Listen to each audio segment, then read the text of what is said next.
Hi hello friends, வணக்கம். இந்த ஆடு பார்த்தீங்கன்னா, இது விசித்திரமான ஆடுன்னு ஒரு ஷார்ட்ஸில் சொல்லியிருப்பேன். இது என்ன விசித்திரம்னா, ஆடு வந்து 2 பல்லு, 2 பல்லு குறாலு. சினையாச்சு, மடு இறங்குச்சு, ஆனால் குட்டி போடல. அதுக்கு என்ன ரீசன்னா, நம்ம ஒன்று பண்ணோம்.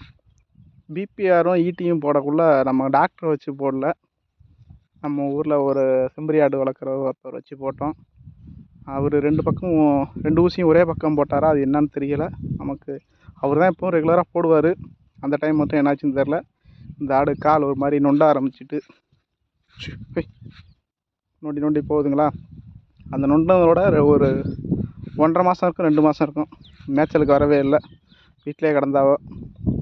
வீட்டிலே கிடக்கல என்னாச்சுன்னா, அதோட ஜோடி குறால்லாம் குட்டி போட ஆரம்பிச்சிது. இதுக்கும் மடி இறங்க ஆரம்பிச்சு. சரி குட்டி போட்டுரும், எப்படியே தேர்த்திடலாம் அப்படின்னு சொல்லி பார்த்தோம். ஆனால் குட்டியும் போடலை, இந்த வரலையும் எதுவும் போடலை. ஆனால் ஆடும் குட்டி போடாமல் இறக்கவும் இல்லை.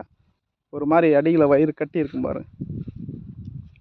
இந்த மாதிரி யாரும் ஆடு வச்சு நடந்திருக்கானு தெரியல. ஆனால் குட்டி உள்ளே இருக்குது. தொட்டு பார்த்தாலே அடியில் மடிகிட்ட தொட்டு பார்த்தா தெரியும், குட்டி உள்ளே இருக்குது. நிறைய பேர்ட்ட நான் கேட்டேன். அவங்க வந்து நான் இந்த மாதிரிலையும் கேள்விப்படலை அப்படின்னு சொல்லி, ஒரு 70 வயசு தாத்தாவெல்லாம் கேட்டேன். அந்த மாதிரி சொன்னார். அப்புறம் டாக்டர்கிட்டலாம் கன்சல்ட் பண்ணவங்கள சில பேர் தெரியாதுன்ட்டாங்க. சில பேர் குட்டி செத்துரும் வந்துடும் அப்படின்ட்டாங்க. ஒரு மெடிக்கல் வச்சுருக்காரு அரியலூரில், அவர்கிட்ட கேட்டேன். அவர் தான் சொன்னார், இது வந்து இந்த மாதிரி ஆடு லட்சத்தில் 1 தான் நடக்கும். இது மாதிரி ஆடு வந்து குட்டி வந்து செரிக்க ஆரம்பிச்சிடும், உள்ளேயே செரிச்சு கெடா ஓடும் அப்படிங்கிற மாதிரி சொல்லியிருக்காரு. அது எந்தளவுக்கு உண்மை என்னன்னு தெரியல, நான் பார்த்துக்கிட்டு இருக்கோம். உங்களுக்கு எதுவும் தெரிஞ்சதுன்னா கொஞ்சம் கமெண்ட் பண்ணுங்கள் ஃப்ரெண்ட்ஸ். இந்த மாதிரி எதுவும் பார்த்துருக்கீங்களா, உங்களுக்கு அனுபவம் இருக்கா அப்படின்னு.